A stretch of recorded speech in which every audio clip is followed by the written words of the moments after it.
Hello peoples! Nagluto ko og paksiw nga isda sa Tagalog, sa amo mga Bisaya, inununan ang tawag.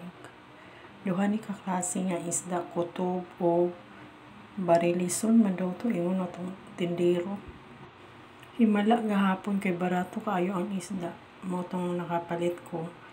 Ako din giun-un kay dili ko ganahan og kanang hilaw bitaw ibutang sa ref kay lain man siya baho may pagkaaning anghit ba ang isda. Munang ako sana siyang paksiwon una. Pag man ako paksiw, ipabugnaw na ko siya. Ako ra din na siyang ataduhon kay kung gusto kong magkaon og paksiw ay initon ra, tapos kung gusto kong magprito magkuha lang ko isda para lang igo lang sa among pagkaon.